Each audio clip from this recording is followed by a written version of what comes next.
bien, bonjour à tous, ravi de vous retrouver pour une nouvelle pause discussion. Et aujourd'hui, j'accueille Maris Roméo, qui est autrice, une survivante d'une tentative de féminicide et la créatrice de l'ASBL La violence, c'est pas tendance. Bonjour, Madame Roméo. Bonjour, Tout d'abord, merci d'être venue. merci à vous pour l'invitation. Votre histoire commence par un véritable coup de foudre avec votre premier amour retrouvé après 30 ans. Comment êtes-vous passé de cette phase d'enthousiasme à la prise de conscience progressive du comportement violent de votre mari? Euh, mais ça se fait progressivement, hein, c'est un cycle. Le cycle de la violence se fait progressivement. Il y a plusieurs phases dans ce cycle. Il y a cette fameuse lune de miel où on fait une rencontre, où c'est l'amour, c'est la rencontre, on est amoureux. Et puis, après quelque temps, on est dans une phase de tension. C'est-à-dire que toutes des petites choses vont vous mettre régulièrement dans l'angoisse, dans la tension, dans le stress. Par exemple, un timing bien précis qui n'est pas respecté. Par exemple, un repas qui n'est pas adéquat, une tenue qui n'est pas adéquate pour l'autre personne. Ce qui va amener à un moment donné une crise, une explosion. Donc ça peut être des coups, ça peut être des coups physiques sur la personne, mais ça peut aussi être des coups portés dans un mur, de la vaisselle cassée, de la violence animale. Ça peut, voilà, on peut s'en prendre à un animal pour terroriser la personne. Et puis on arrive dans une autre phase qui est la justification. Donc la personne va, l'auteur va s'excuser, mais toujours en vous faisant culpabiliser, en vous disant je suis désolée de t'avoir frappé, mais si tu n'avais pas fait ça, je ne l'aurais pas fait.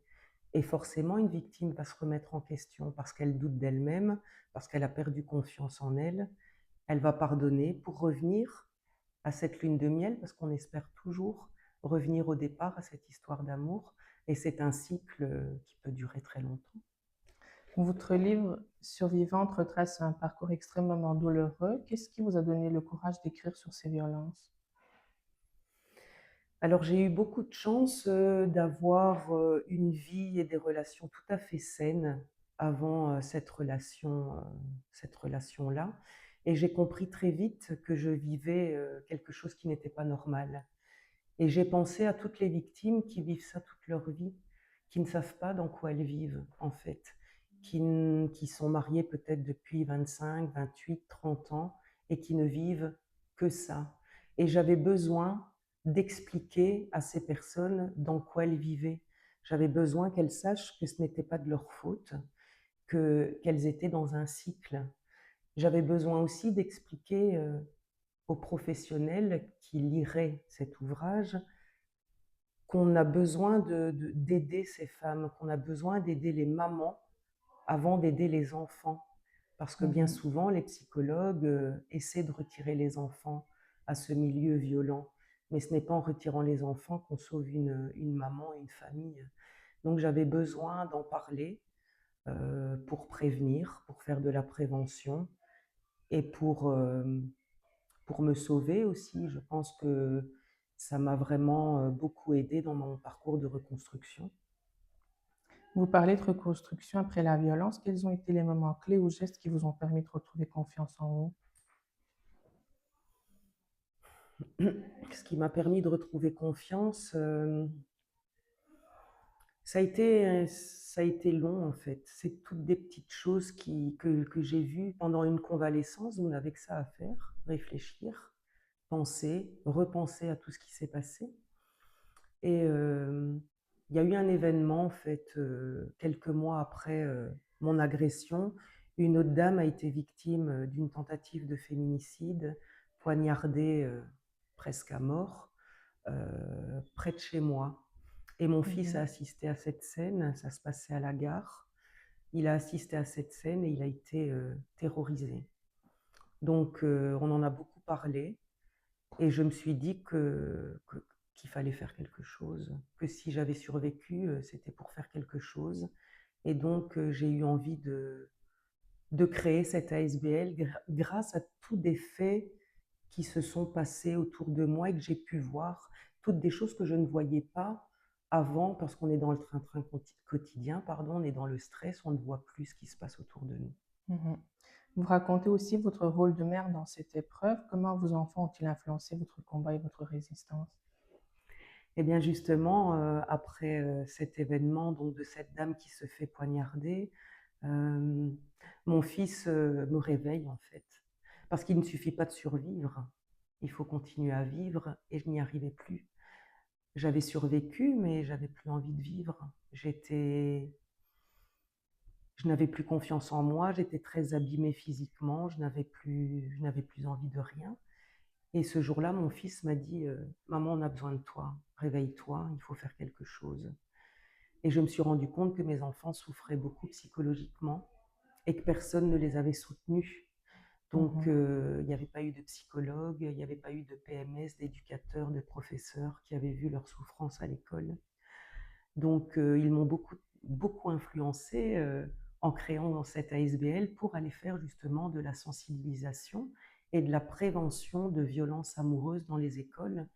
Donc pour un peu expliquer aux jeunes, pas qu'il faut avoir peur de tomber amoureux, loin de là, mais qu'il y a des signes avant-coureurs, qu'il y a des signes, qu'on peut voir. Expliquer aussi aux professeurs qu'il y a des choses qu'on peut voir, que les copains proches doivent voir les changements de comportement, que les professeurs doivent voir aussi les changements de comportement d'un jeune, Mhm. que ce n'est pas anodin, quand quand le jeune change complètement de comportement.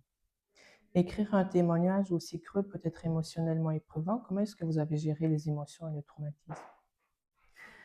Alors ça m'est arrivé, le 1er avril 2022 et depuis 2022, je suis suivie, par 2 psychologues et un psychiatre que je vois toujours et qui m'ont beaucoup aidée dans mon parcours de reconstruction. Je suis préparée à faire ce genre de choses, je suis préparée à parler, hem, ils m'ont vraiment aidée dans mon parcours.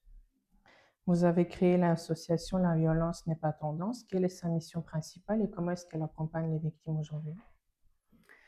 Alors, la première mission est donc, de la sensibilisation et de la prévention dans les écoles.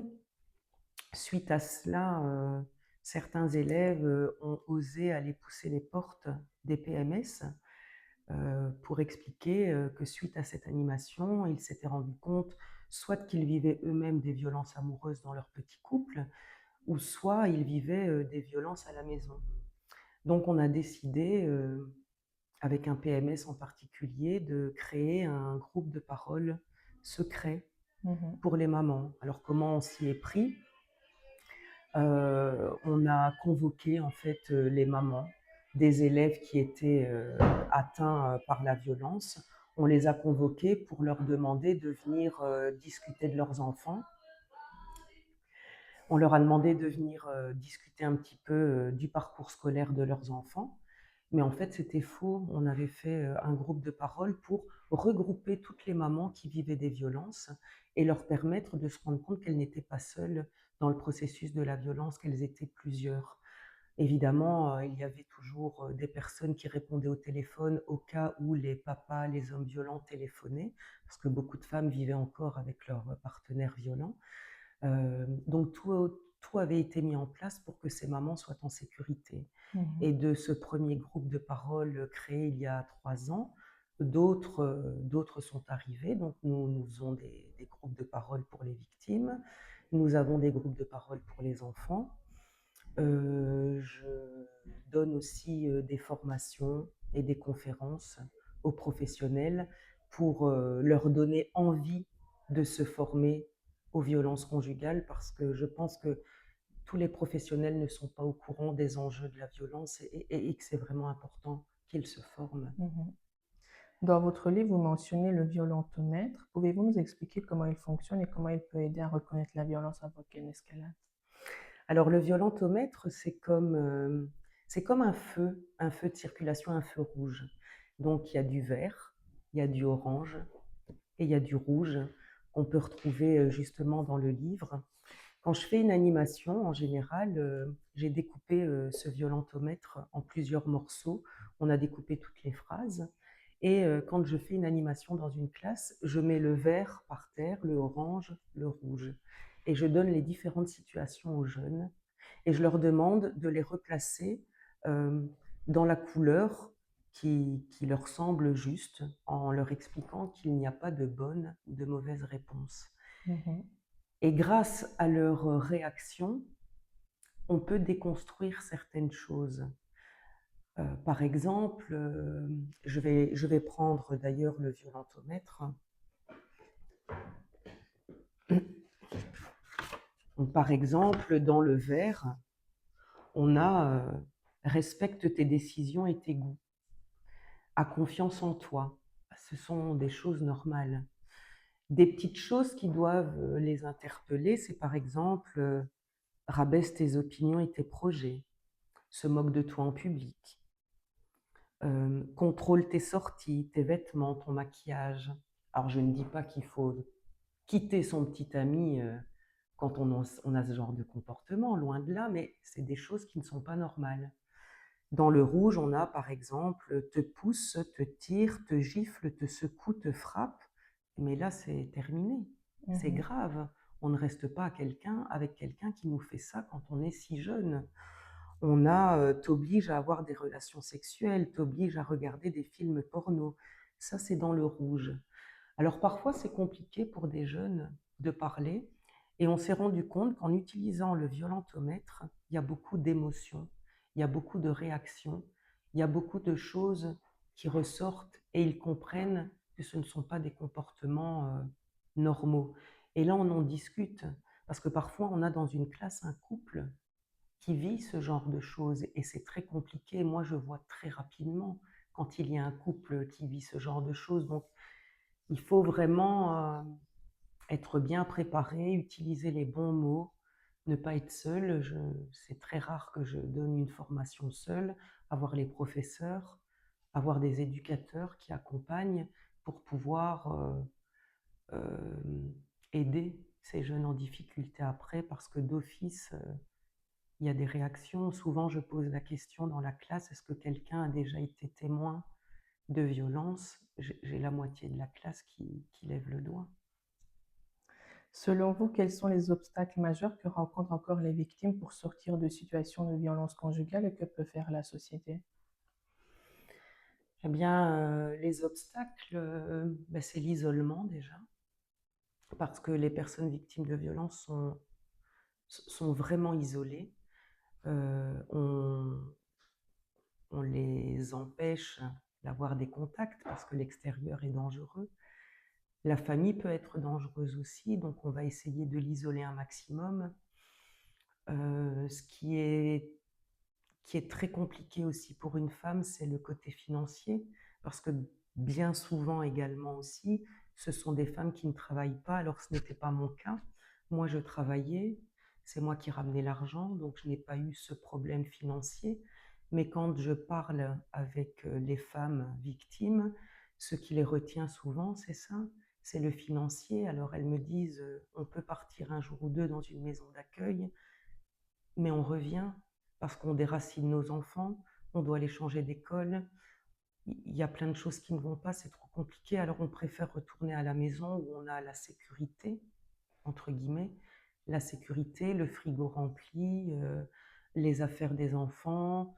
C'est plus facile d'être près de son agresseur que loin, en plus. Mhm. Parce que quand on est loin de son agresseur, on ne sait pas ce qui se passe dans sa tête, on ne sait pas à quoi il pense, on ne sait pas ce qu'il pourrait faire.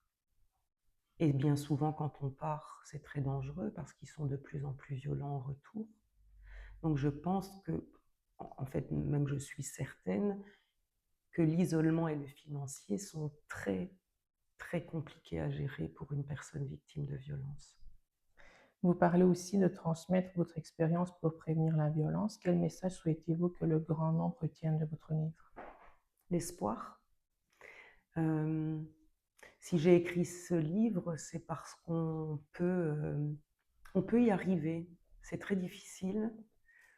J'ai de la chance d'avoir une grande force de caractère de par mon éducation et d'avoir eu des enfants qui me soutenaient. Euh, la chance aussi que j'ai eue, c'est que mon agresseur n'était pas le papa de mes enfants. Donc j'ai été entourée par ma famille, par des amis très proches, Et j'ai envie de dire aujourd'hui qu'on peut se sortir de n'importe quelle situation en parlant, parce qu'on nous empêche de parler. Souvent, les tentatives de féminicide, ben, c'est pour nous faire taire à jamais. N'importe quelle violence, à partir du moment où on devient violent, le harcèlement scolaire aussi, quand on devient violent en parole avec un jeune, c'est pour le faire taire, c'est pour l'écraser. Et aujourd'hui, mon livre, c'est un livre d'espoir. C'est un livre qui dit que n'importe qui peut s'en sortir et que surtout, on n'est pas seul.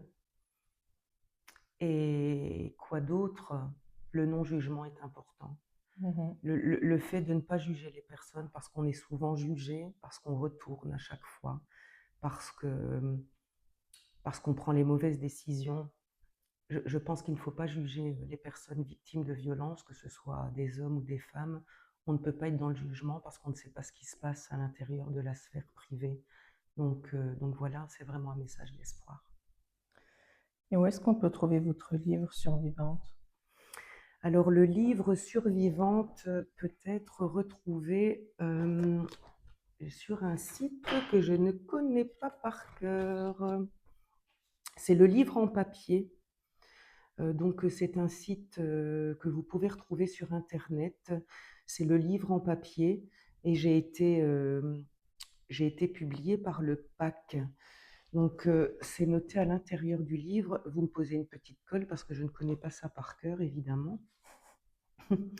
Donc le PAC édition Agir par l'écriture, avec la collaboration du réseau des écrivains publics et la présence et action culturelle en WAPI.